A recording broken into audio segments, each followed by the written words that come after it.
Hi, everyone. So today what we're going to do is we're going to start by introducing our new book that we're reading. I know we've been talking about it a lot because we've been asking you to pick it up, and I hope that you did. It's so good, and I'm so excited to read it with you. If you haven't picked it up yet, they're still available on the bus lot from 9 to 3 or 9 to 2, Monday, Wednesday, Friday. So please make sure you go get one. So this is The Hope Chest. It is by Karen Schwabach.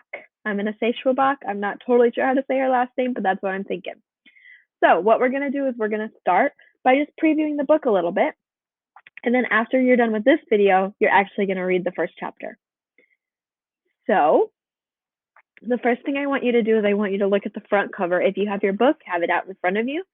The front cover, the top part right above the title says, "Shouldn't everyone have the right to vote?" What does vote mean? If you vote on something, what do you do? So I want you to pause and think about that. Well, the video is going to pause for you, and I want you to answer that question. What does vote mean? And if you vote on something, what do you do? Go.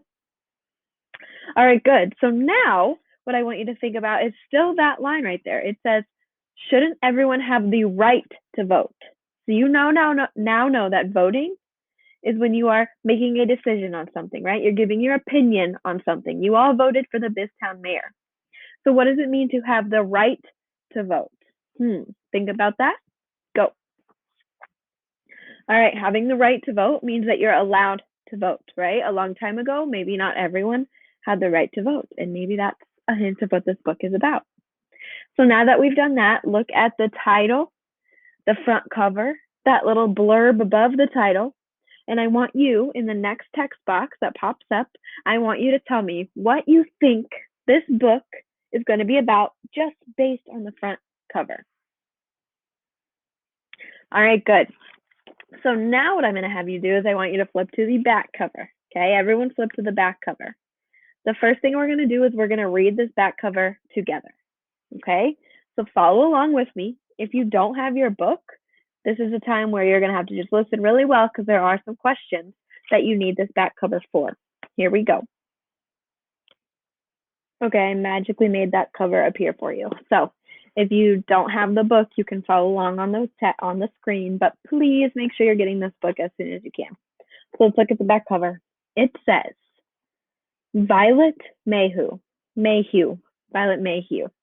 is a proper young lady who's on the run from her parents.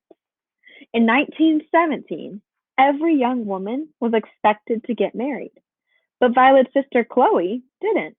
Instead of linens for her hope chest, she bought a car, drove to New York City, and never returned. Violet's parents said Chloe had turned into the wrong sort of person. 3 years later, Violet wants to find her sister. So she follows her trail from New York City all the way to Tennessee, where Chloe is fighting for the right of women to vote. And what a fight it is. Seth and aunties are doing everything they can to sway legislators to their side.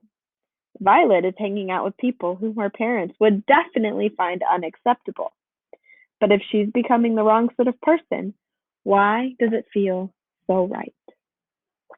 All right, so now what you're going to do is I want you to answer this next question. After reading the back cover, which time period is this book set and how do you know? Look at the text. Which time period is it set and how do you know? Go. All right, good. So you should know that in the text right here, it says 1917. So you should know that it was this book was set in 1917. And you know because the text said it. What questions do you have after reading this?